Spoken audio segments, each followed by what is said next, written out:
And we're live. And we're live. And we're live. Oh, I'm still kind of like fussing with this new shirt that I got, because it's like, I was at Costco and they had like Eddie Bauer overstock there, and it's like, Oh and I shit. love my Eddie Bauer, so I bought a shirt. But you know how it is. It's like it's not like they have all the sizes, That right? is Like the most craziest thing I've ever heard a straight woman say. what?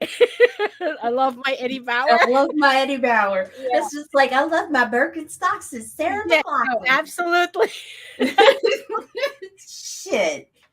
It's like, look, I couldn't be more basic if without without the pumpkin spice. I don't even like that flavor. Oh, gross. you know Yeah, me neither.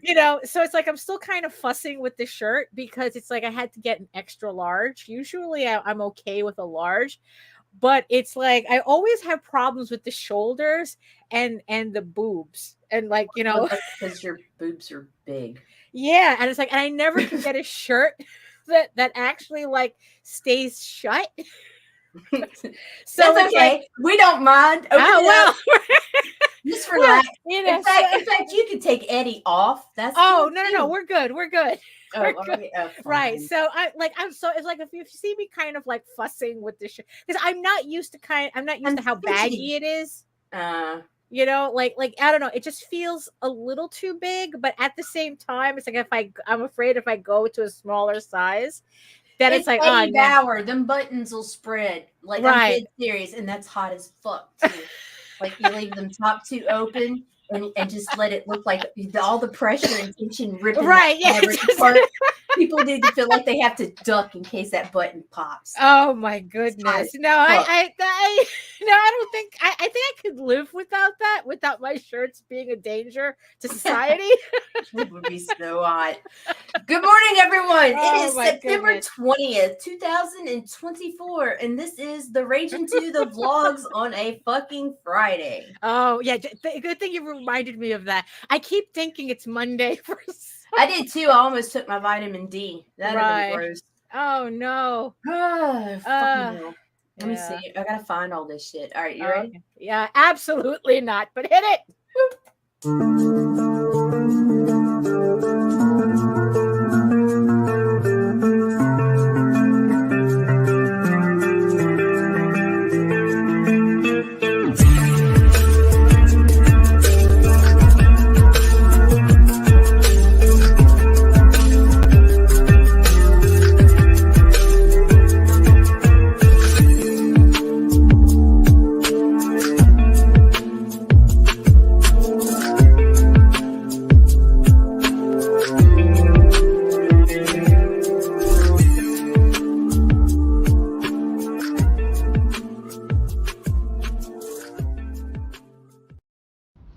Trigger warning, fuck you.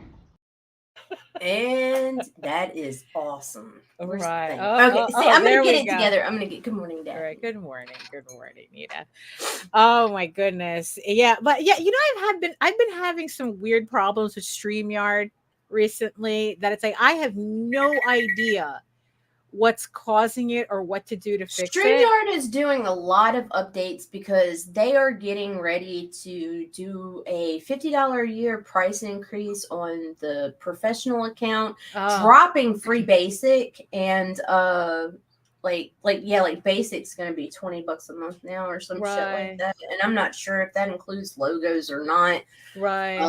I'm gonna be dropping down mine just because Right. like we're gonna be making a bunch of changes to the network this coming year Oh, anyway. okay. Yeah, yeah. So No, because it's like I can only it's gonna no, it's just typical. We just started no, this is earlier. typical. Yeah, that's true. Did we start earlier? No. No, a different kind of show. Different kind of show. Oh, okay. Yeah. Well, hello everyone. Hello everyone. Yes. So these are also hello Melissa. Hello Rue. Hello Hello, Efrain. Lou and Efrain and hello. everybody. Hello. Yeah. I mean, it's like, you know how it is. We start talking and then it's like we forget that everybody exists. Sorry, guys. But no, I see you to our beautiful eyeball people watching us from regions beyond. If you're watching us from Facebook, if you're watching us from LinkedIn, come on over to YouTube, join the sexy people in the chat. And while you're here, make sure you like, share, subscribe, and hit the notification bell so you get notified whenever our weirdo shows go live. Oh my goodness. No, but the thing is with StreamYard, right? Is that I had to disconnect all of my cameras except one. As disconnect Like the it audio. would not. Oh, did you? Because I couldn't get it to recognize any of my other cameras. It kept obsessing over one camera that it is my Just overhead automatically camera. would go to. It That'd would be like an kind of interesting snap angle. to it. Well, no, you're only going. Oh, you're only gonna get the desk if I were to switch it. Bummer. But yeah, like even OBS, it wouldn't let me use. Yeah, they're updating everything You so know? that they can make it look fancy, so that Right. you'll be like, I got to have it. I got to. Right, because I'm on like promotional basic. Like I remember getting a pop-up for them the other day. And it's like, oh well, you get to keep your thing, right? It's like, okay, but of course, squeezins. And and I guess this is you taking away all the extra stuff, from Right. my account so that So that I want to upgrade or right. whatever. Oh, you want extra cameras? You have to upgrade. It's like, okay, all right, whatever.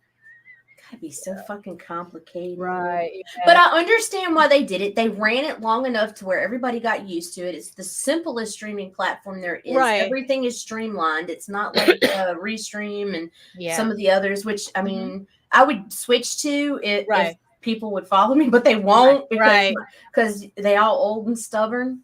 JD, I mean, yeah. Well, yeah. But anyway, and because I like them, I will stay with StreamYard. Right. But yeah. I'm probably gonna do I'm gonna probably downgrade the Pro, especially because since StreamYard and Facebook have so much fucking conflict. Yeah, that's true. There's really, I mean, outside of my YouTube channel, your YouTube channel, and my Facebook profile. Mm-hmm. LinkedIn, I mean, yeah, we get some people from there or whatever, Twitter, whatever, but we can share out there. I don't need more than fucking 3 destinations anymore. That's true. Yeah. Especially with school starting, and I'm downsizing on the network anyway to save time. Mm-hmm. So, or I don't know. Who knows? I don't know what I'll let you know when the impulse. Right. That's time true. To renew. That's true. So hello everyone. Now that we've bored everybody to death, hello everyone. My name is Daphne Lage, and I am a cartoonist, illustrator, and comic book artist from New York. I have been self-publishing comics since 1992, and you know what that means. I feel like I'm taking crazy pills. And I am known for the furry fantasy adventure Tall Tales, which returns to Kickstarter on October 28th. It's like, look, this campaign isn't even like dead in the ground yet, and already I have one, all ready to go. So yeah, Tall Tales returns to Kickstarter on October 28th with the first volume of the Tears of the Mother trade paperback of the story arc. It collects issues 1 through 4 of this 8-issue limited series. So keep an eye out for that. The pre-launch page, if I'm lucky, should be live later on today. So keep an eye out for that. I am also known for my medieval fantasy drama Eager Raven, Heir of the First Unicorn, which also returns to Kickstarter early 2025 with issue 9 of this 16-issue series. So also Eager Raven and Tall Tales can be read on Webtoons as well. Eager Raven updates every Tuesday on Webtoon, and Tall Tales, starting from the beginning, Thieves Quest, updates every Thursday on Webtoon. So it's just another place for you to be able to read it for free. Free. Yeah, free is good. Free is good. $3. And you can also read my comics online at egoworks.com, EGOWORKS, and Tall Tales, TAILS online.com. And you can check out all my videos on how I make my comics here on YouTube at Daphne Lage, LAGE Art, where you can go through, sift through, however you want to sort through it, 600 plus videos of draw streams, live streams, speed paints, tutorials. I got it all on my channel at Daphne Lage, Lager, which also simulcasts through the Indie Comics Network. And to tell you more about it, here's Nita. It's Indie Comics Network. It's on YouTube. You can find it at indiecomicsnetwork.com. Sometimes because the fucking place I'm using to buy my domain goes back and forth, and I'm always having to fucking contact them. It's like, hey, my shit changed. What's the deal? Yeah. But like, it's Indie Comics Network on YouTube. You can find it. It's pretty fucking easy. In fact, if you Google it, it's the first thing that pops up now. Oh, so, there you go. Yeah, so it's all good. Indie Comics Network? Yeah, .com. It's .com. Cut. And there's daily comics centered stuff. Right. Yeah. We try to keep it, mostly on comics, but as you can tell from the beginning of this show, we talk about it, about whatever comes to mind. Indie creators stuff. Right, yeah. I'm totally changing it. Indie creators bitching about stuff. Indie creators bitching about stuff. No matter what, there are indie creators involved. So we're changing the name to ICBENDSCQR. What? I don't know. What? Now you're asking me to spell too? Fuck. I can barely do maths. Oh my goodness. So yes. So for those of you who don't know, and I forgot to, but the thing is, it's in the show notes too. Actually, you know what? Let me do that while we're here. So House of Bob is on its last hour. Well, under its final hour on a Kickstarter right now. This is your last call to pick up the first 2 sketchbooks of my sketchbook series. And if you're the type that likes to collect original artwork, this is also your last chance to pick up actual commissions from me. I don't do open call commissions. So if this is something that you've always wanted to get from me, is a commission from me, this is the campaign to do it.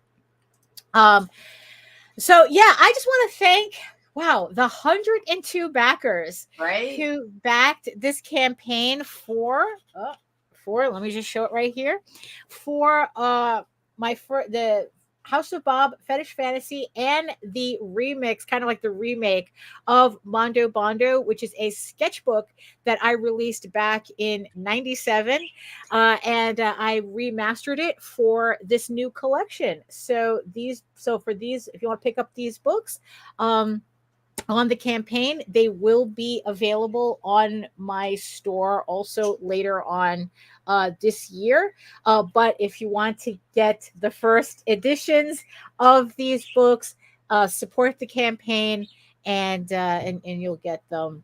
And you'll get, actually, as you can see, they're ready to go. They're proofed and printed. So after this campaign ends, as always, I'm going to spend the weekend doing the actual counts.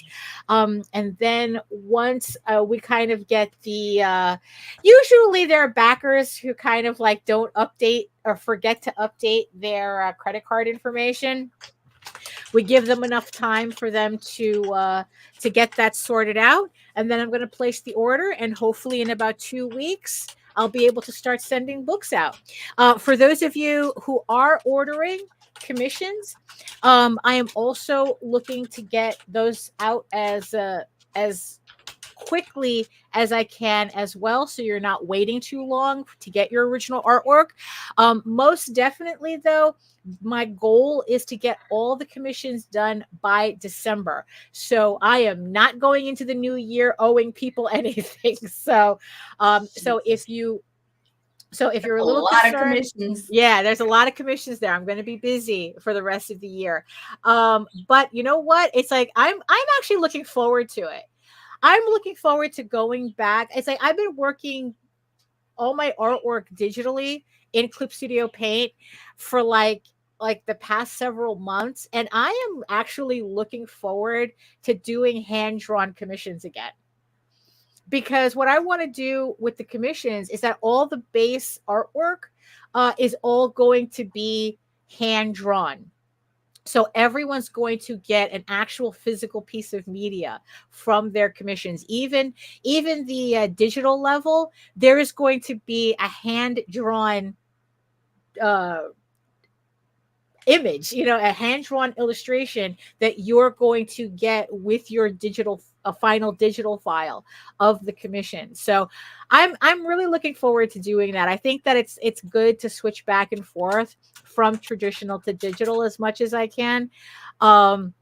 So yeah, so that's, I guess, like bonus for everybody. I think most people are so used to getting like digital artwork that they don't expect to get any physical anything. But no, for this campaign, you're going to get physically stimulated. Yes, in a phrase, in in a way of speaking. Also, I don't know if I showed this to everybody, but I think it's, what do I have here? 8 of you, 8 random people on the campaign is going to be receiving. I was just playing around with this. And the keychains? Yes, Hold up. Yeah, so 8 random people. So I made these keychains, just a couple of them just to test it out as to how they would look. So 8 of you are going to receive this keychain, House of Bob keychain, in or a charm, depending on how you want to use it, in your pledge. So of course you have to pledge to a physical level for me to choose. Well, like I said, it's like for me to choose who's going to get these keychains. So like I said, I have only 8 of these, and I think they came out pretty cute. They're adorable. Yeah. So also another thing that I was actually pretty pretty hyped up about. So when I did the Eagle Raven campaign, right, I was experimenting with using reusable stickers to seal the packages, right? Right. And I liked them so much that I decided to do that with House of Bob as well. So when you get your book, which by the way, they are going to be in like a nice bag and board for you. It's exact size. So you're not getting, because before I think I was putting everything in like just a comic book bag and board, but I decided to get bags that are the size of the actual book. So it's going to look nice when you get it, right? And then you're going to get the reusable sticker that I'm going to be using it to seal the bag, just like with the Eagle Raven book. So you're going to get that sticker right there, right? And because it's reusable, you're going to be able to peel it off and stick it to your laptop. Right, exactly. Just like Nita did when I showed her the sticker. So I thought that came out pretty nice. I'm really liking this idea of reusable stickers to seal the bag. There's something about branding. I guess, I don't know. It just looks so nice. Beautiful. Yeah, it just looks nice. Instead of having like the tape or the washi tape or anything. So so that's what we're looking at right here for now. So 100, thank you so much to the 103 backers who have pledged $7,383 on this campaign. I do have to admit, I am absolutely floored by how this campaign did. I mean, when I first released House of Bob on Kickstarter, I think I only had like 47 backers, and I raised about $2,000, which is pretty good. I mean, that was pretty good for my second solo campaign, and I'm not complaining at all. No, not at all. So right, yeah. So it's like, but it's just so interesting to see like when did I put that? When did I put that out? Oh, I don't remember when the first campaign came out. It was like a couple of years. I think it was like 2020, I think. 2020 or 2021? No, because 2021 was Eagle Raven. So it had to have been around 2020. Right, early 2020 or right before Eagle Raven. So, but definitely 2020. And here we are in 2024, and now I'm at 103 backers and raising almost $7,500 on my sketchbooks. So thank you. I cannot be more grateful for that. And yes, you can be sure that there will be another sketchbook campaign next year with more sketchbooks with more remixes, and I have to go through my art collection and like really start. You know what I like about these sketchbooks is how it's allowing me the opportunity to archive this artwork in a way that everybody can enjoy it. You know, I do have a lot of artwork that's just like kind of like literally in a box, just sitting there, right? And I go, you know what? It's time to kind of like bring these out and put them together and archive them properly, you know, and kind of like just put it out there. You know, it's like maybe I think my next thing I want to put together is a color sketchbook that has all of my fan art stuff that I did like years ago. You know, it's like they're so it's like they're pretty enjoyable. I still like them. So, you know, to have like a nice color collection of those pieces as well. If you're the type that likes to collect fan art, this is probably going to be like an ultimate collection for you. I mean, no, it was just, yeah. So it's just really nice that people are reacting to this sketchbook and the thought of more sketchbooks this way, because I have had people ask, it's like, hey, you know, it's like, you know, I would love to pledge, but you know, I'm not really into the spicy stuff. Are you going to make more sketchbooks that aren't like that? And I go, you know what? Yeah, I am. It's like probably what I'm going to do is like just like the main focus of the campaign is going to be House of Bob, but there's going to be like all these other sketchbooks available as well on the campaign. So it's like, you know what, if you don't want a House of Bob book, that you can still pick up the other like non-spicy, just the regular sketchbooks if you want. So yeah, so this is going to be definitely a very interesting journey for this. So you have 38 minutes to go to support the campaign. So this campaign closes at noon. I put the link in the chat, but it's also in the show notes as well. So, but yeah, so that's it for now for this. But again, thank you everybody who have pledged so far, and we'll come back to that in about a half hour. So, I have to admit though, but because really, it's like, Nita, your promo on this campaign has been like on point. I mean, you have been doing some stuff with reels and, you know, like special effects and how you're like kind of like putting my artwork with music. And it's just been, that's been like, it's hot. Like, top level. No, for real. It's like I was just like really, because there was like this 3D one you did for Dustin, right? That I was like going, oh my God, it's like you really did come a long way in such a short amount of time. Well, a lot is the technology, because I do cheat. I use apps, like I use like 4 different apps to create one reel, and they always give credit to CapCut, but don't do that because that's not the case. I just transfer the information over there, right? But like, yeah, I don't know. I started playing with it because one thing I regret is Meredith wanted to pull me into a StreamYard and teach me how to make promotional videos. Oh, and I fucking never did that. Right. Like I kept putting it off. I'm like, I ain't gonna. That's your part of the job. We had the time, right? Yeah. It was like I thought, you know, hey, that's your part. You got that, whatever.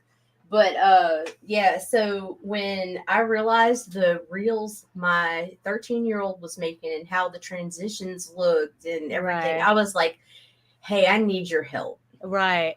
And my kid legit started a tutorial with me on how to use the different apps and stuff. And it was like, and it's worked in my favor, and it's boosted my analytics. I'm getting more clicks on Kickstarter links.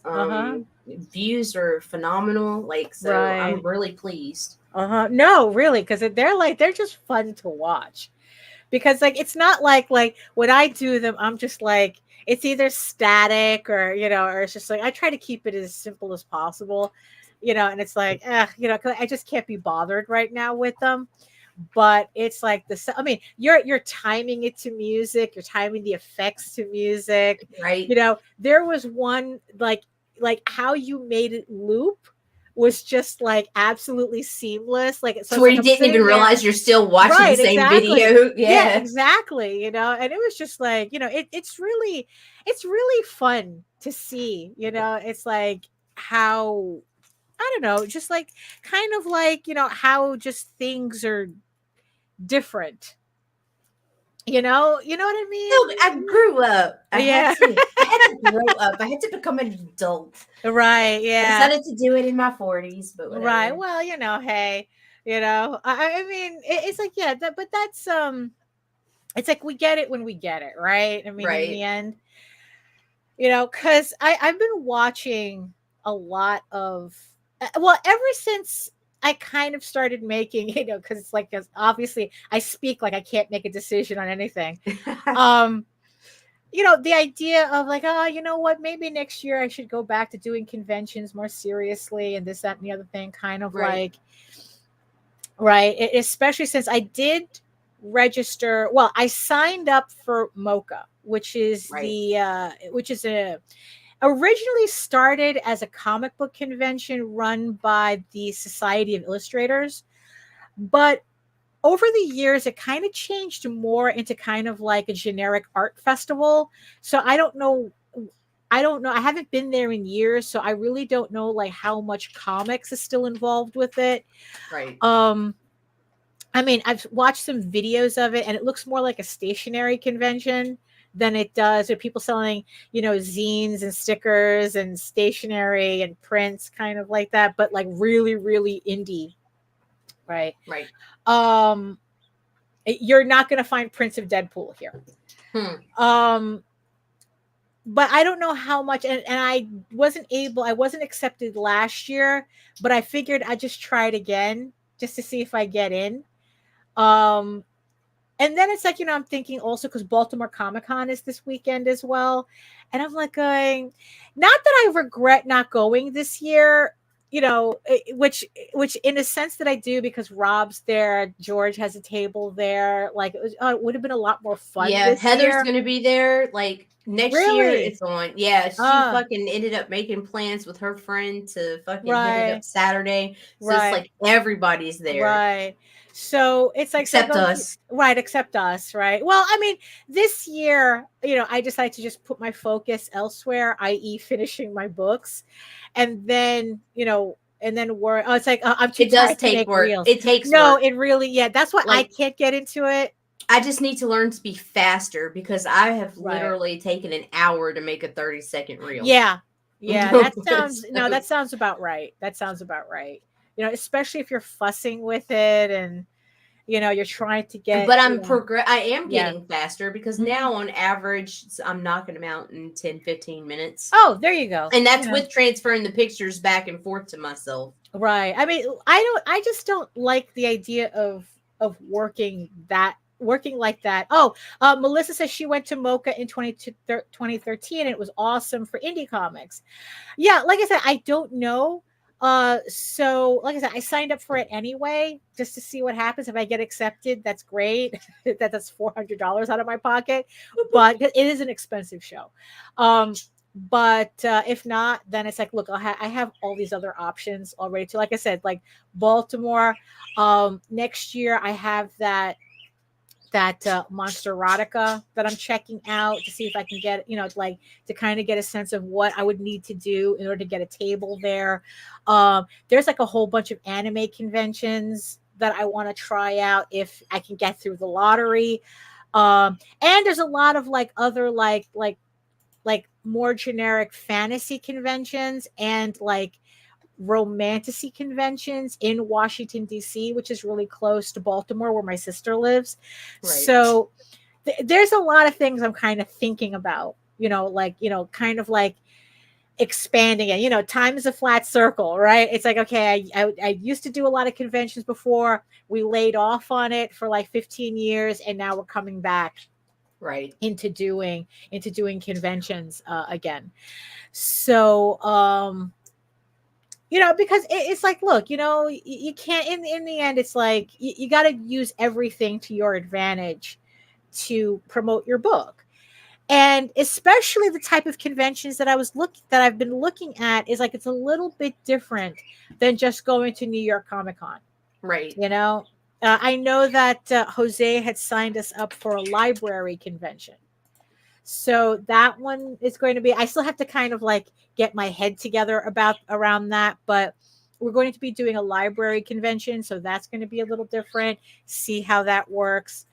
It kind of get back into the groove of it, right? So because of this, right? Because of conventions, right? I had started watching sales videos on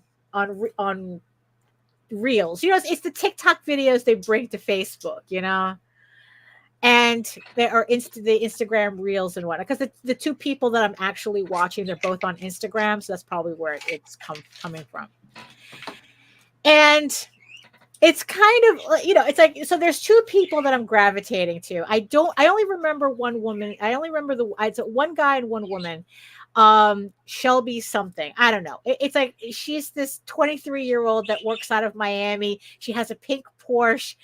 She does like something called remote closing. I don't know what the fuck they do. Both of them. They're both salespeople. I don't know what the fuck any of them do, right? But that's, in the end, that's not really what I'm watching them for, right? Right. I'm watching them more for kind of like the advice that they're giving. Why? What happened? I don't know. Just the aqua. I'm a Barbie girl. No, like, she really, no, for real. Porsche. For real. That's exactly what she looks like. She's got God. the long blonde, Ariana Grande. Okay, so she's got the marketing by Mattel down. Right. Yeah. No, for real. Right. And and she's very unapologetic about it, which is why I'm watching her. And it's just, and the other guy is kind of the same. Like, he's like, it's like, so the other guy is kind of funny in his own way, but these are the two people that I watch, right? So I'm watching them mostly not really for what they're selling, but like kind of like the advice that they're giving, right? Because you kind of think it's like, okay, so it's like, so it's like, it's like, if I'm going to be in person and trying to sell stuff, right?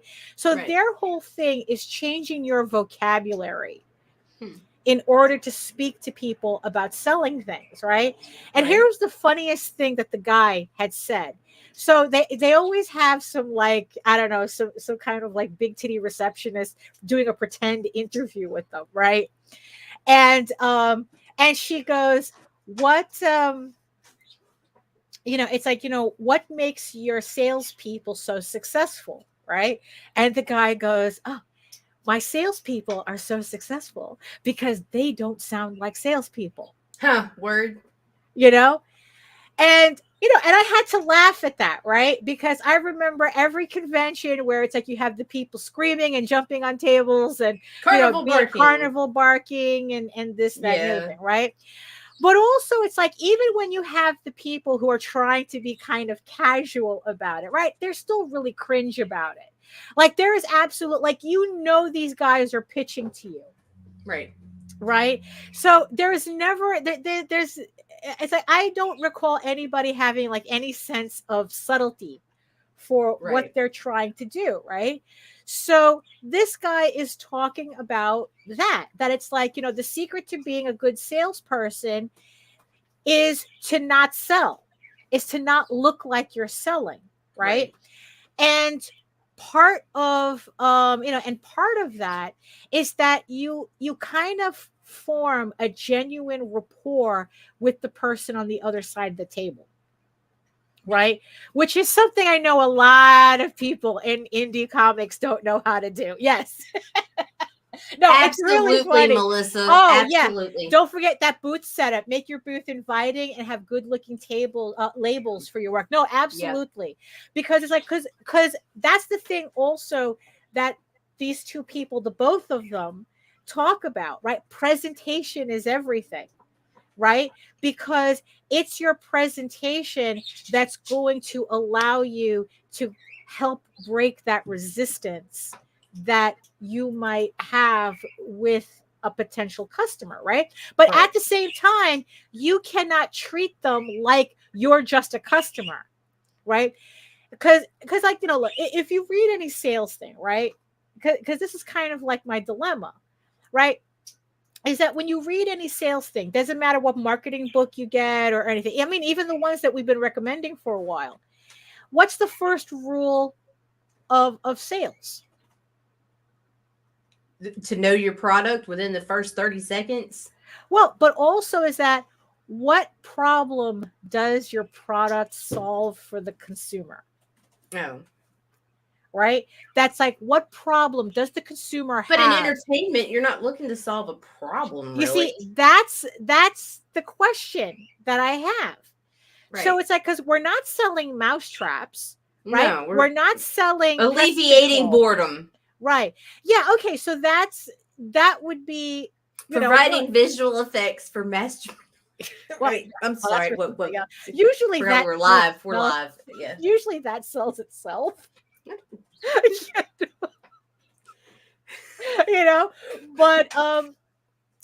But that's kind of the thing. I mean, it's like, we're not selling. Yeah, we're selling entertainment. Right. Right.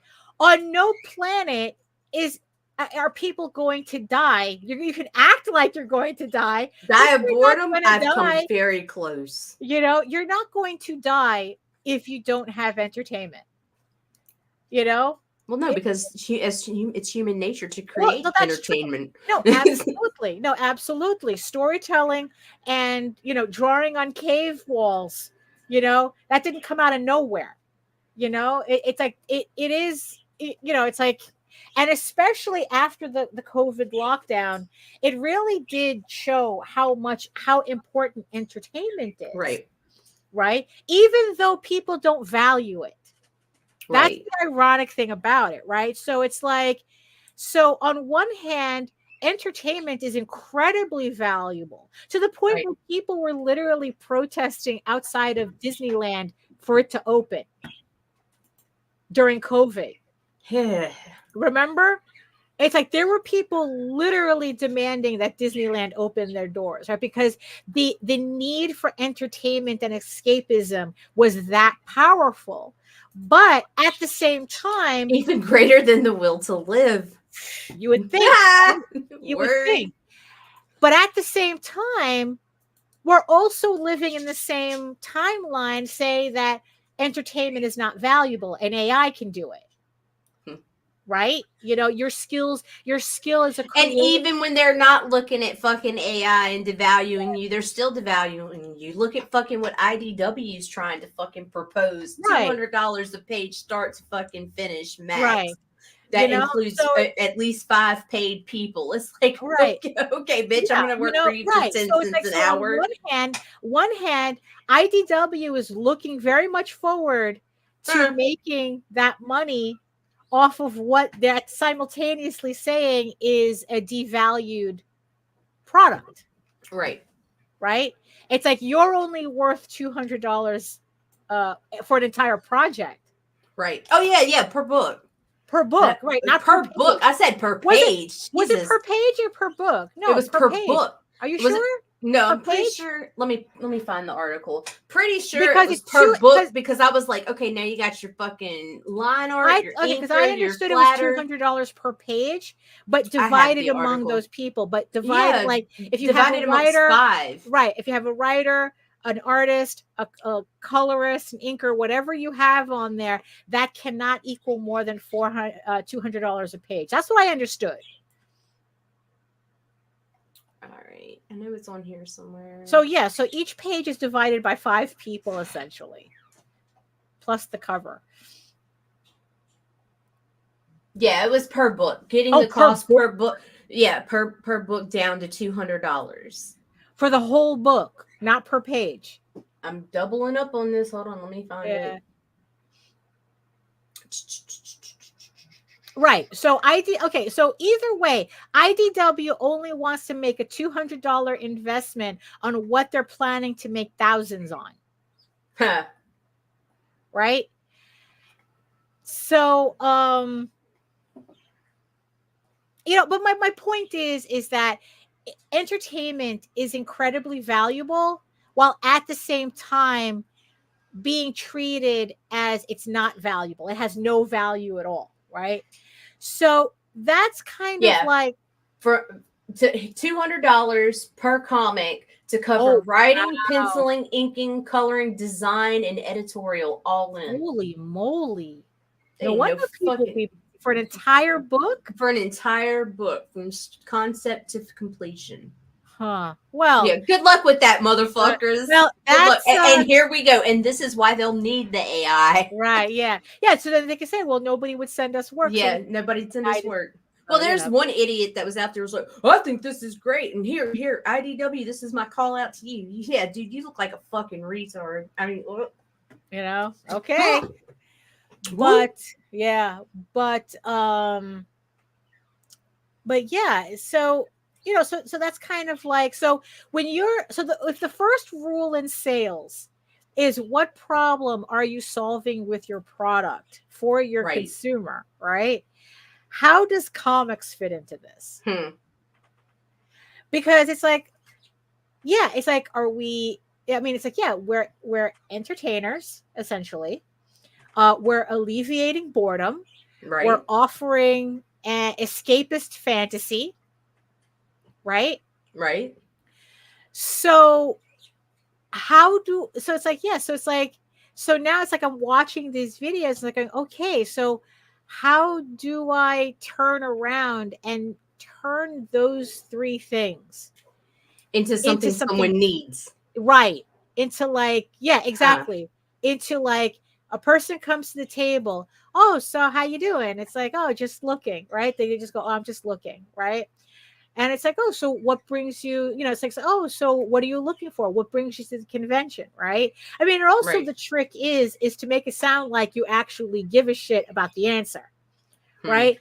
Because I think that a lot of people, which is something, well Barbie, sales Barbie, right? That she had said that when she started selling, escapist fantasy every time I watch.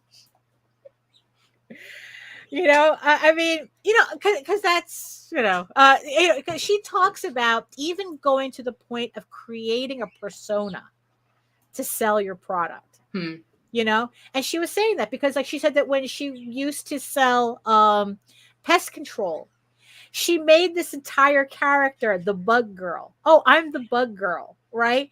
So it would kind of like, she would have like this goofy persona that would kind of like, oh, Melissa says you're providing the promise of something they can connect with, something to make them feel right. Yeah. Right. So it's kind of like how, it's like, like, okay, it's like, do I need a, it's like, yeah. So she talked about using a persona to kind of like, if you're having issues selling, to kind of like, okay, so create a character, kind of like bipolar disorder, but you're actually volunteering that, and she talked about how she created this persona of how, she was the bug girl. It's like, oh, hey, I'm your friendly neighborhood bug girl here, to talk to you about, you have a lake in the back. The mosquitoes must be crazy here during the summer. How can I alleviate that? Right. So how do I convert that, like, in a convention setting? Right. It's like, it's like, hey, so what are you looking for? Right. It's like, oh, so what are you here? What are you here for? Are you looking for, are you just hanging out, or are you looking for something in particular? What kind of stories are you into?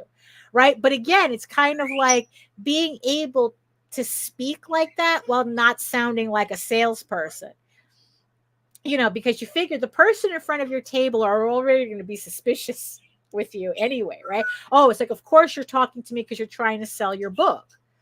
Right. And, and it's kind of like, like I said, it's like I'm watching these two people, and they're talking about using your like changing your vocabulary, never apologize, for, it's like, oh, it's like, oh, it's like, oh, it's like, oh, if a person says, oh, it's like, your book is a little too expensive for me. It's like, oh, I completely understand. It's like, yeah, it is a trade paperback. It's like, it's kind of, it depends.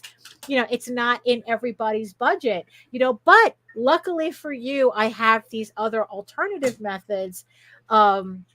If you're, it's like, if you want to check them out instead, maybe these are more budget friendly for you. Oh, that happened to me on my vlog, on my live stream on Wednesday. I actually got to try this out. So after about like a month of not doing my Wednesday vlog, I finally did one on Wednesday, and we had a lot of fun. I had a really good time on it. Got some sketching done. Broke the ice on Tall Tales. Oh, thank you, thank you. I'm sorry. Breaking the ice on Tall Tales issue 7. And somebody had come in saying that they had never heard of me or my books before, right? But they were intrigued by my thumbnail. And when they saw I was live, they came in, and then they became even more intrigued by what I was drawing, which was the first page of the next Tall Tales issue. And he started talking about, oh, it reminds me of Redwall and this, that, and the other thing. And I started just talking to him about Redwall. It's like, oh, yeah. It's like, Redwall. It's like, what I really love about Redwall? The fact that how obsessive it is about food and stuff like that, right? So we're just kind of like having this very natural conversation, right? And then it's like he asks about what the work that I'm doing, and it's like, okay, well, what is this? And I gotta tell him about Tall Tales. Like, yeah, it's like, it's Lord of the Rings type of adventure. It's a furry adventure. This is the second story arc. And then yada yada, right? It's like I'm kind of like getting into kind of like I'm pitching on the air. The acoustics are bad audio. Yeah. Right. Oh, do we have bad audio? Oh, I don't know. I had to unplug everything. I'm not even sure what I'm being heard through right now. Oh, okay. Because dude's like, I like your acoustics. Oh, maybe it's the clacking of the free ASMR that the birds. that we're both offering, either the birds or you're typing. So, and I tell him about, it's like, yeah, it's like, if you're interested, you can go to my store. Link is in the show notes, yada, yada, right? I give him that, right? And then he goes, oh, it's like, I really would love to support your work, but I can't, I can't. It's the office aesthetic. I can't buy. Yeah, it is.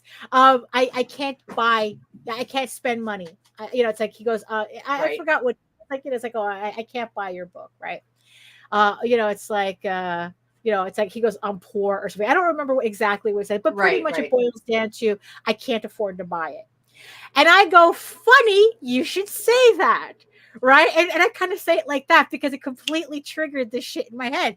And I go, I'm on Webtoons. If you want to read my comic on Webtoons for free, you can go on over to Webtoons. I have my 2 comics up there. If you want to get a little bit more ahead of it, because I just started posting to Webtoons, you can head on over to my website and you can read the comic for free as well.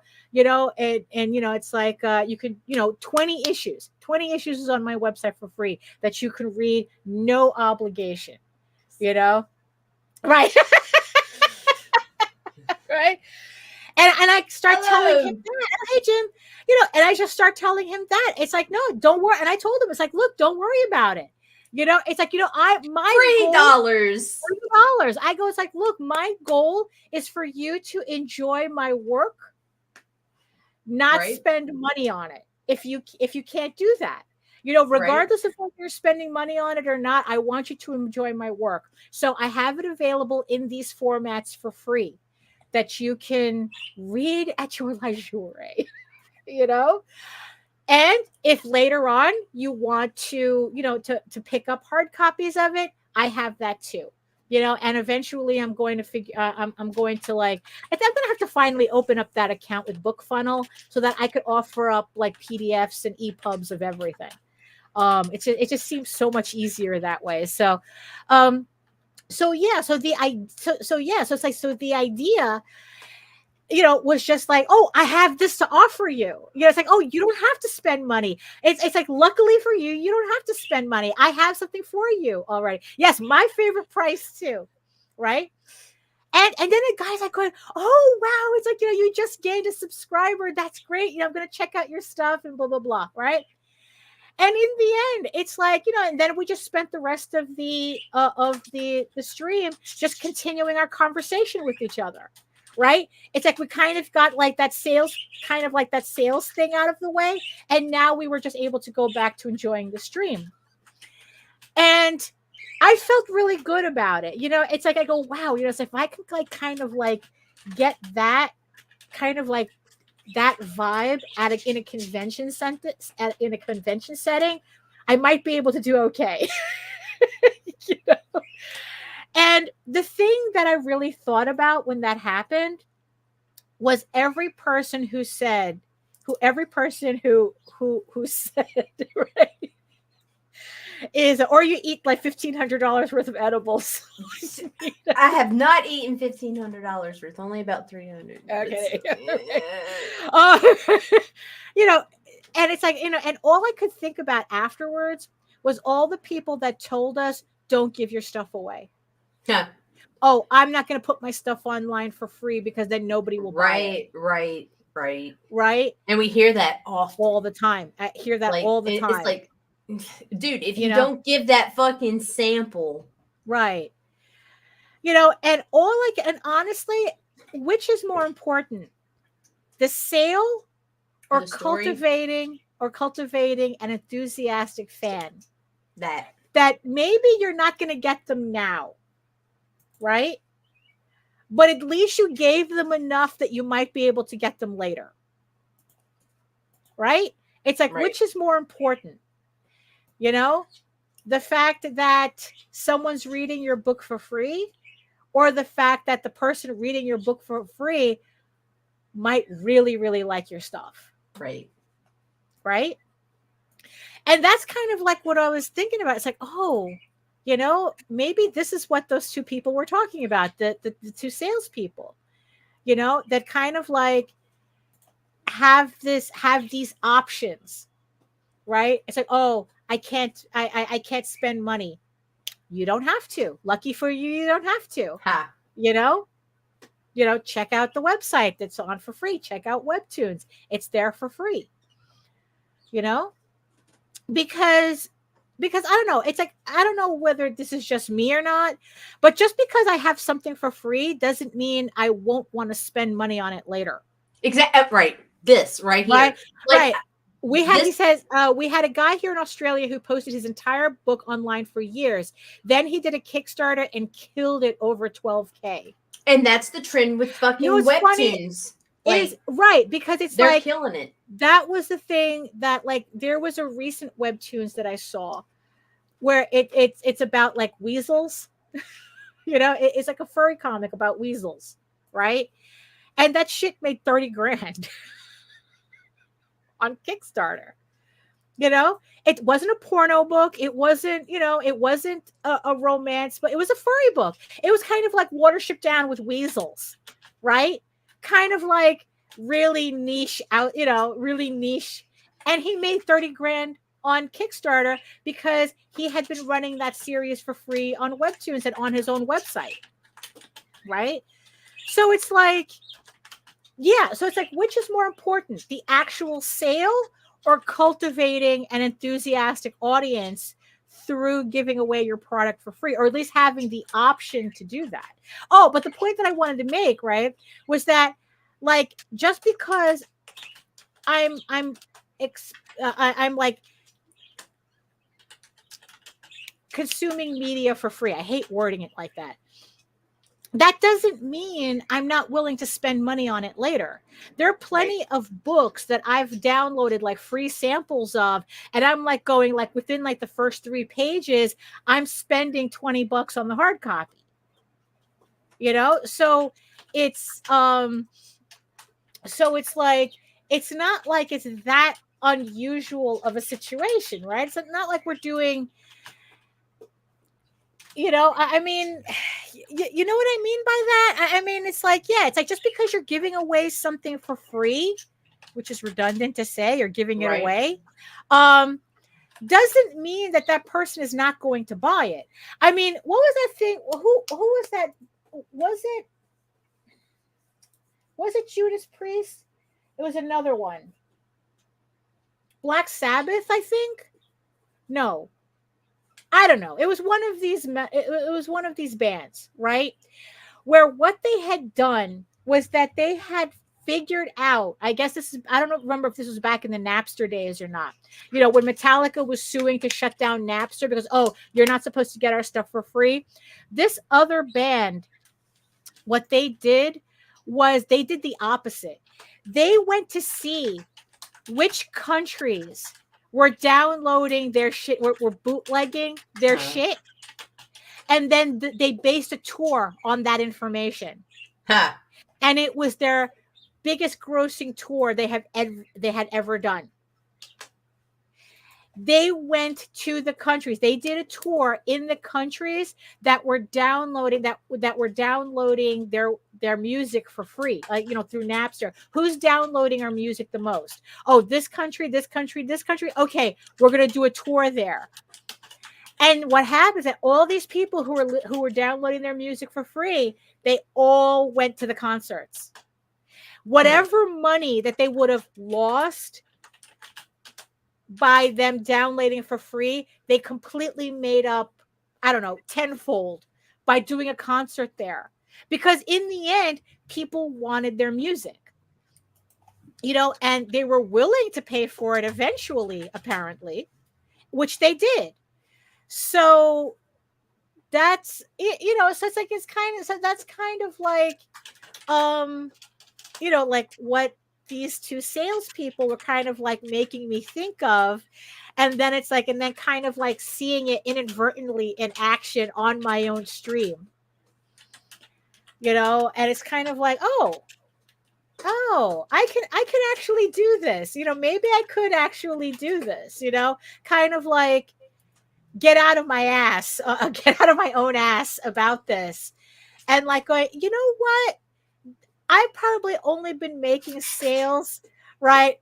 You know, I've probably only been making sales harder for me just because I just get stuck in my head. You know? Yeah. Well, we are worse enemy. Right. You know, it's like, yeah, exactly. That it's like, you know, and it's kind of like, you're kind of like the opposite, like people who sound way too much like salespeople, you know, at conventions, right? That's kind of them getting in the way of themselves too. Right. You know, because it's like, you can sell a book, but are you selling to a fan? Or are you just selling to somebody who just wants you to shut up? Ha! $5 here. Shut the fuck up. Yeah. I mean, and look, I've done that. Me too. I've done that. So have I. So I know when people do that. In fact, there was one table at MegaCon. I probably put out $25 fucking because every time I had to round that fucking corner, it was like, right. Yeah, exactly. And the dude smelled like a blooming onion. There was that too. You know, I mean, you know, so yeah. So it's like, buy my shit, throw project. Yeah. I don't think that'll work. I don't think that'll quite work. You know? It felt like the motherfucker that'll grab your fucking shoe at the mall, like just grab your leg and start polishing your fucking shoe to show you the whitening product or some shit. And it's like, here, take my money. Fuck, don't touch me, bro. And you know what? And it's like, and look, none of us like that. Okay, no. Yeah, those kiosks where they're like, oh, you know, smell this, and it's like, no, none of us like that. So it's like, so why do we expect people to put up with that from us when we do it at a convention? If we wouldn't like it, why do you think your consumer is going to like it, right? Your potential consumer. So I think that's kind of like, you know, that especially when the end game is raising awareness to buy our stuff online and on Kickstarter, right? We have to make that decision. It's like, are you just selling a product for the sake of selling a product, or are you cultivating an audience? Right. You know, because unlike a mousetrap, right? If that shit works, you probably know. It's like the joke that I always tell my plumber. It's like, oh, nice to see you. It's like, I hope I never have to see you again. You know, nice to see you. And I go, no, it's not, because it means something's broken. You know? And right. And it's like, yeah, I know, right? Missed it. You know, and it's like, yeah, and it's like, and I said that after he fixes it, it's like, oh, I'll see you later. And I hope not, because if you fixed it correctly, I don't have to see you again. That's not the case with entertainment. I want people to come back. That's the point. We want people to come back, you know, for issue after issue after issue. So we're not just selling a product. We're not just selling one book.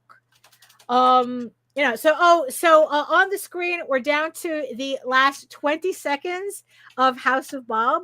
So you have 15 seconds to go if you want to pledge to the campaign. So 9, 8, 7, 6, 5, 4, 3, 2, 1, 0. Happy New Year. Happy New Year. There we go. There we go, everybody. Oh my goodness. Wow. Wow. Was this a campaign I was underestimating like crazy? Thank you so much to the 104 backers pledging $7,659 to this campaign. House of Bob, Mondo Bondo, the first sketchbooks, and my furry pinup art collections. For those, also the only place you could have gotten commissions from me. Thank you so much, everybody. I am still floored by this. Like I said, my first campaign, I think I had like 47 backers and I raised just over $2,000. And this one, thank you, Melissa. And this one just completely exceeded my expectations. I didn't think something this niche would do as well as it did. But thank you, everybody. Also, I didn't realize so many people wanted original artwork from me. Let's just put that out there, too. Thank you so much, everybody. And thank you, HR. Thank you. So that brings another campaign to a close. I can't thank everybody enough for it. So like I said, what I'm going to be doing is that I'm going to be doing some final counts, just checking over the files one last time. Also waiting if there's anybody who hasn't updated their payment, just keep kind of like keep them in the reminder loop. And once everything is kind of settled, then I'm going to send out the files to get done. And hopefully in 2 weeks, I can start shipping out books and also start shipping out the first of the commissions, because definitely I'm going to start doing that this weekend. So again, wow, this was a pretty interesting campaign. What did you think about it, Nita? I thought it was fun. I had fun. Yeah, I think so too. I think that this campaign was a surprise on so many different levels, and kind of like stating, kind of like reiterating what I was getting at. And it's like, and I hope that people enjoy what they see on this campaign, that they come back next year. Right. Because like I said, it's like we have to all decide what is it that we're offering. It's like what is it that we're offering? Are we just selling a product, or are we cultivating an audience? Are we creating an audience that's going to be excited for everything that we put out? Right. And I think a lot of people miss that part, that they think that, oh, I don't care if you don't come back, I got your money. Right. Or that type of thing. And it's like, do you really, for that, if that's how you're going to think about it, why aren't you out selling gym memberships? You'll make more money selling gym memberships than selling comics. Right. If that's going to be your attitude about it, it's like, we're going out of our way to create these books, tell these stories. Right. And to me, it's like, it doesn't make any sense to all of a sudden and turn around. It's no different than selling a keychain.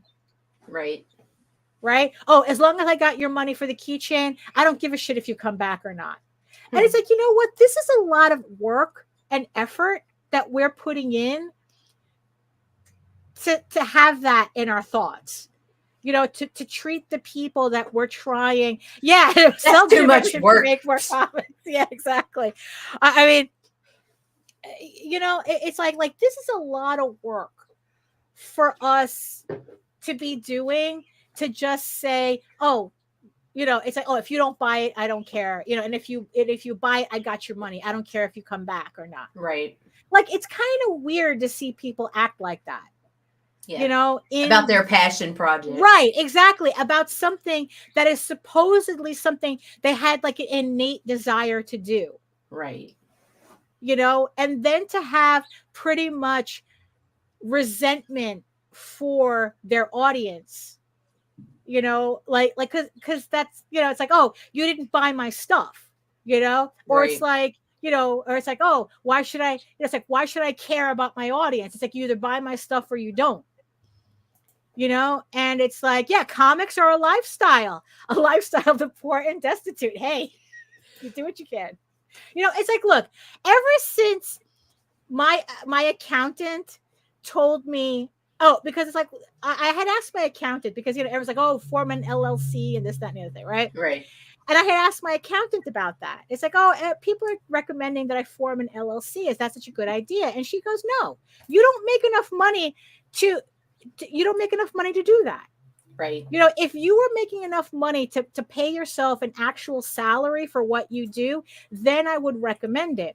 But when you form an LLC, and especially like when you're considering the laws of New York that about the LLC, you're going to be responsible for so much stuff that your business technically cannot afford to do. Right. You don't make that money, right? So pretty much she was telling me, it's like, you have a hobby. You have a hobby up until the point you're making your own salary. You have a hobby. And I go, you know what? I have a hobby. I am not going to pretend that I am running a business because my accountant says so. I'm not going to pretend I'm running a business, but I am. But I think that by her telling me that kind of freed up the brain space for me. It's like, right. What? No, this is something that I'm doing because I love to do it. This is something that I'm doing because I want to share these stories. Right. And it's like, and this is something that I'm doing that, selling it is great, but I would rather have you enthusiastic about my work first. I would rather give you my work for free so that you can like enjoy it. And then later on, we'll meet later on the Kickstarter. Right. We'll meet later on the store. But it's like, but I want you enjoying my book now. I'm not going to tell somebody, oh, I can't afford your book. Sucks to be you. Nothing I can do about that. Right? How stupid does that sound? Why are you doing this if you're not giving that person the opportunity to know your story, to know your work, regardless of whether they buy it or not? What do you think that's telling them about how you feel about their attention? That it's not worth anything. Right? And it's like, if you're inadvertently telling your audience your attention is not worth anything to me, then you can't complain when they don't pay attention to you. So it's like, I would rather be able to tell a person who can't afford my book right now. Right. It's not in their budget for whatever reason. Right. Here you go. Matter. It's like, right. It's like, oh, catch me on Webtoons. Catch me on my website. I have the first 20 issues online for free that you could check out. You can read the book for free. Right? Check it out. You can do that. Or it's like, or what Jose used to do. Here's $1 book. Well, I have a book for $1. If right. It's like, just buy it for $1, enjoy the story. And if you want to come back later, and if you decide you want to buy my book, my trade paperback, I'll give you your $1 back. I'll give you your $1 back and apply it towards the trade paperback, whatever you want to buy. But it's like, you know what? I have it. It's like what it is? I have no money should never be a barrier to somebody enjoying your work. And it's kind of, and it's like, kind of like, I don't know. I think that might be the inadvertent lesson that I'm learning between these two. Woo! If it was only that easy. Right? But it's like, yeah, so combined with, with Sales Barbie and Sales Ken that I'm watching on Facebook, right? And then combined with what happened to me on my stream on Wednesday, right? I'm kind of feeling a little bit more confident about going back to conventions. Or just kind of like refocusing what I'm supposed to be doing in general. I'm kind of feeling confident. It's like, you know what? Maybe I was thinking about this wrong the entire time.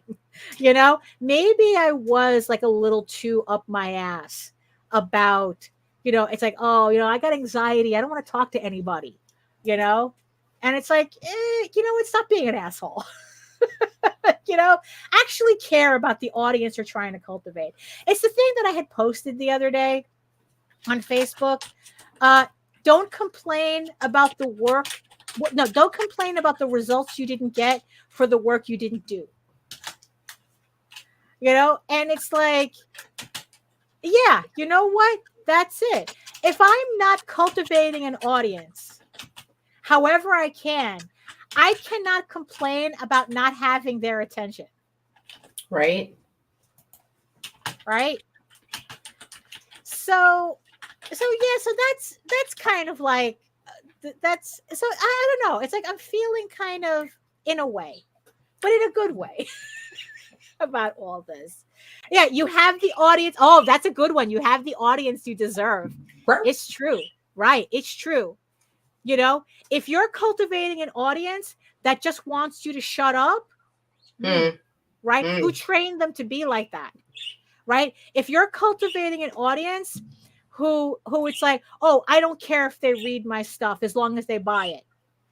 And then you find that their support is really, really fickle. Right. Who trained them to do that? Who trained the audience to do that? Right? If you treated your audience as just a means to an end, it's like the sale is the most important.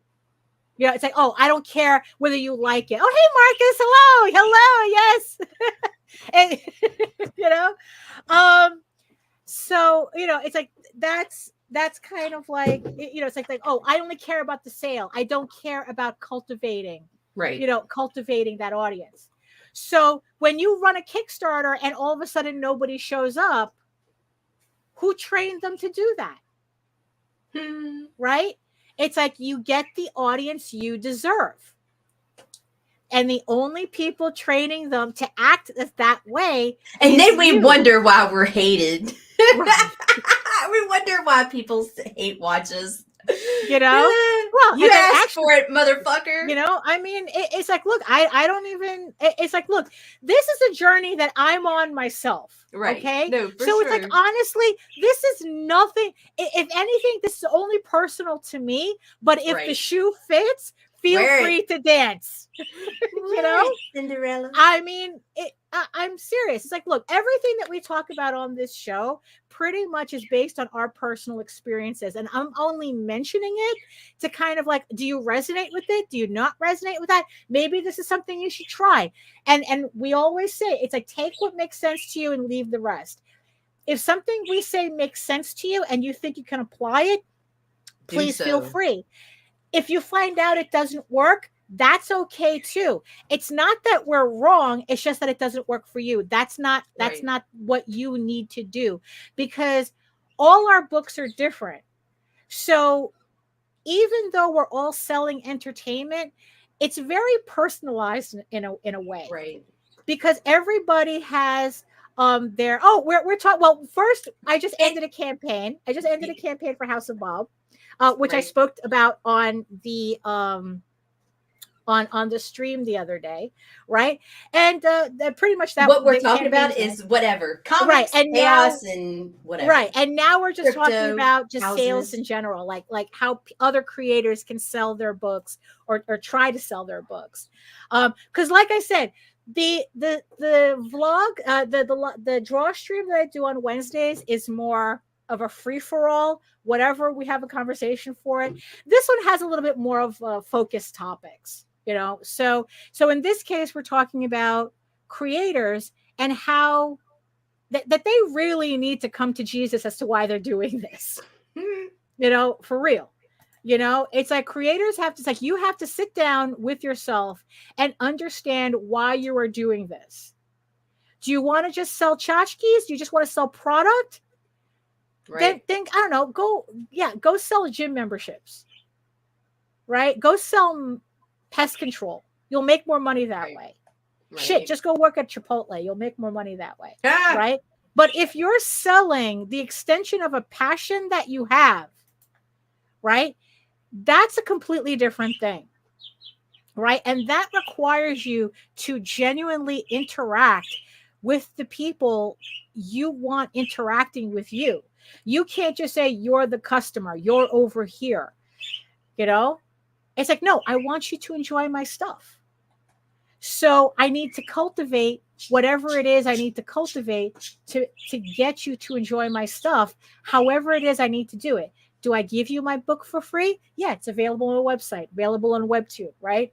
It's like, it's like, oh, are you at a convention? It's like, well, I can't afford the trade paperback. Oh, here's a $1 book. Here's a $2 book. It's like, oh, here's the little zine that I have where you can download the PDF. It's half the price. Right? So maybe you can't do a physical copy, but maybe you can buy the PDF version of the trade paperback for half the price. Right? Oh, yeah. Well, that's right. My therapist says. Right, yeah. So yeah, so that's kind of like, so in the end, yeah. So I you know what? I guess that's kind of just me sorting out what's in my head, considering watching these two salespeople on Facebook ending this campaign the way that it did and the way it surprised me, I am a back end worker. I do editing, and this is my channel. Yeah. Like, this is what I do. Yeah. She hosts all these creators on this on her YouTube channel. Yep. And yeah. Right. And she does social media marketing for several small press publishing companies such as Lone Wolf Comics, Ethereal Comics, Hasm Productions. Right. But yeah, so that's, I don't know, that's where I am so far on this thought process. What do you think, Nita? What's your? No, I'm down. I agree. We got to change our vocabulary. Yeah, we have to change it. We have to change our vocabulary. We have to change how we look at our audience. Right. How we treat our audience, what we offer to our audience. It's like we have to think about what problem are we solving, right? And it's like, yeah, it's entertainment, right? Right. But here's the question. What's so special about what you're offering, what your entertainment, like the entertainment that you're offering is different from everybody else's entertainment? Right. And it's like, and is that an issue that you have to work with your audience? That it's like, okay, it's like, what's getting in the way of you enjoying my work? How can I fix that? If this is something that you want, if this is initially something you want to read, what's getting in the way of you enjoying it? Right. So I guess that's kind of like the question I have to ask myself at conventions, right? That it's like, okay, they're here at my table. They're obviously interested, but what's getting in the way? Right. And how can I alleviate that? Right. And how can I make this person at my table, even if they don't go away, even if they go away not buying anything, how do I keep myself in their thoughts about, about what we were about this encounter, right? You could do the whole key trick where you have to find your keys and you do something stupid, like when you put your keys on the bookshelf, you scream like ah! So you fucking remember when they come to your table. Right. Well, that's true. Right. Have your normal conversation and then just tweak the fuck out on them one time real quick. And the one that I heard was that when you put your keys down, sing your favorite song. Start singing. But see, that varies. I could never do that. Right. Yeah. Like, you know, my favorite song depends on my mood of the day. Well, that's true, right? Because like, so is like if you put your keys down and you start singing, and then when you forget where your keys are, you remember where you start singing. It's like, oh wait, I was singing before. What was I singing? And then you remember. It was something like that. I've done that before. But yeah, so I don't know. So like I said, like for everybody watching, it's like, look, this is, like I said, this is just our personal view on stuff. If it works for you, great. It's my sketchbook. It's her sketchbook, and all the links are included there to all the individual campaigns. Right. So all the info you need is right there. Right there. And it's like you can check out, even though the Kickstarter just ended, the information is there. If it's something that you could like to consider later on to pick up, I'm going to have it in my store later this year. So, you kind of have everything there. Also, you can just go to my website. House of Bob is there too, egoworks.com. But we'll talk about that in a minute. Actually, because it's like we're wrapping up. We're just wrapping up the show. So any final thoughts, Nita? Hold the phone. I'll be right back. Oh no. Well, in the meantime, so I just want to thank everybody who joined us in the chat. Thank you so much for joining us today. Thank you everybody who pledged to the House of Bob sketchbook campaign. Thank you so much for that. Like I said, it's like you guys just completely floored me on the support of this campaign. And thank you so much to our beautiful eyeball people watching us from regions beyond. Thank you so much for joining us for this almost hour and a half of show. And I hope everybody got something out of this. Listening to my rambling, listening to our rambling, and getting whatever you need out of it. It's like, look, in the end, if you got something out of it, great. If not, I hope you were entertained anyway. So, any shows or anything? I don't have any announcements. Right, just please like, share, subscribe, hit that notification bell so YouTube will update you so I don't have to. My fucking cat just tried to kill himself, so my brain's all distracted. Oh, okay, no problem. Yeah, that's because that's what they do sometimes. So if you want to learn more about me and my artwork and my upcoming campaigns and everything else, you can head on over to my main portfolio site at egoworks.com, EGOWORKS, where you can find links to all of my galleries and social media sites, but I mostly post to Facebook. If you are interested in seeing sketches and current work in progress updates, and remember that you can also catch me here on YouTube for videos and my semi-weekly art live streams Wednesdays at 4 p.m. Eastern, 4 to 6 p.m. Eastern. 2 hours of me just working and drawing and talking to the chat, whatever free-for-all conversation we'll have there. Like I said, it's kind of like a convention, being at a convention, but you don't have to worry about blocking my table. Also, you can also read Ego Raven, Air the First Unicorn, for free, uploading every day, Monday through Friday. But if you prefer your fantasy to be more of a furry Lord of the Rings adventure, you can follow the link to Tall Tales, TAILSonline.com. And not only can you read the first 20 issues of Tall Tales for free, but you can catch up on the latest story arc, Tears in the Mother, which is also currently uploading Monday through Friday. And also remember that you can read Tall Tales and Ego Raven on Webtoon.